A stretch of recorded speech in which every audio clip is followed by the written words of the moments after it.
Hello and welcome to Who is Speaking with Oseloka Zikora.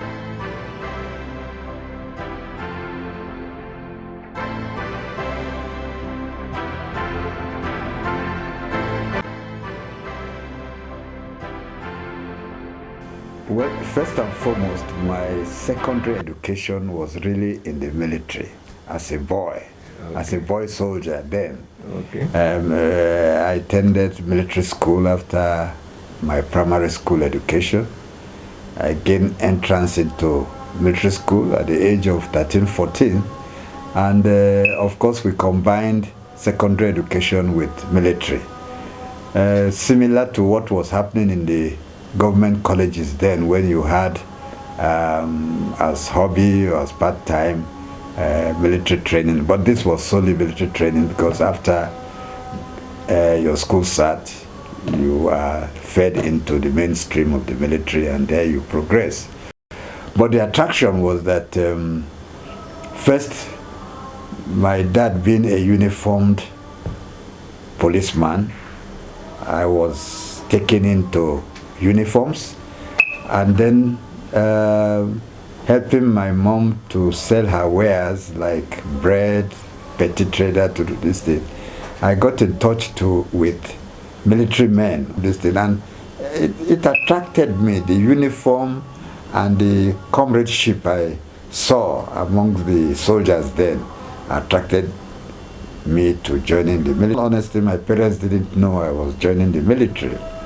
I, on my own, took the entrance exam, field military, and my parents thought I was going to St. Paul's College in Zaria, which I passed, and I prepared for that. But on the way to Zaria, I changed my mind and went to military school because I also passed. And I was in military school for the first 3 months. My parents didn't know I was there.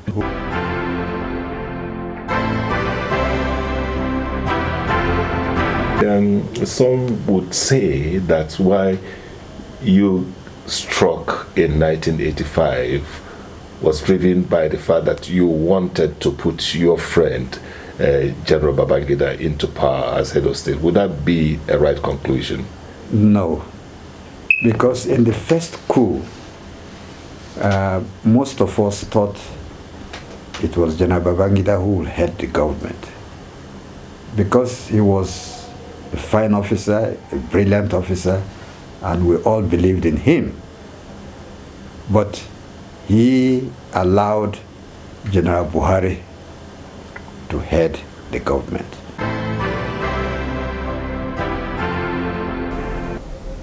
I was encouraged by the enthusiasm of the people. The people have been agitating for a state for a very long time. And when it came, their joy knew no bounds. And in fact, by the time I got to Uyo, for instance, many landlords, many prominent people offered their houses for the government to take off. And today, when I see Akwa Ibom, I'm glad that that decision was taken. Yes. A year plus later, you were posted to Bendel State, the old Bendel State, and can you compare both states, your challenges in both states? Well, one state is new, the other state has been on, so you are moving from a newly created state to a state where infrastructures are decaying and required some renewal.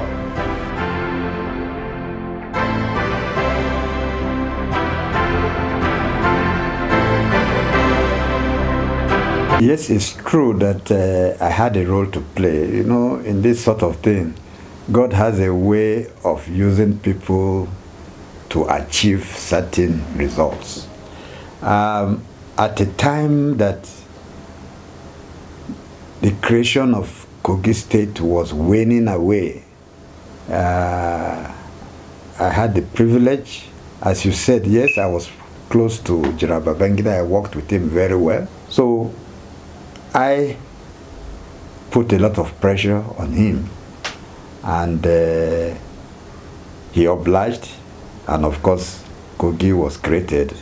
All these are now stories and history. Creation of state brings people closer to government, and that is the principal aim. It was not easy to leave the uniform for a civilian outfit, but adaptability was very quick. One was very quick in adapting to civilian role, to democratic role, and it was interesting. And I came to believe and learn that democracy, in spite of its inadequacies, is the best form of government. And democracy, the nature of democracy is, if you don't follow the will of the people, then the people will remove you. And that was what was happening. A lot of things were happening. Influence could come from outside. There is nothing wrong with the executive trying to interfere in the running of the legislature, because the president will want to know who he has to work with. He has to work with somebody he can understand and the person can understand. That notwithstanding, the body of the legislature, like the National Assembly too, if they see, as it has happened, if they see a presiding officer probably too close or conceding easily to the executive, there will be moves to replace him.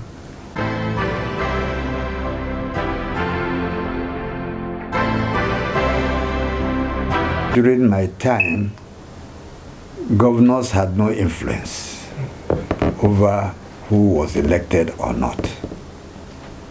And we had independence of mind. But as time goes on, we saw the influence of governor, which is unfortunate.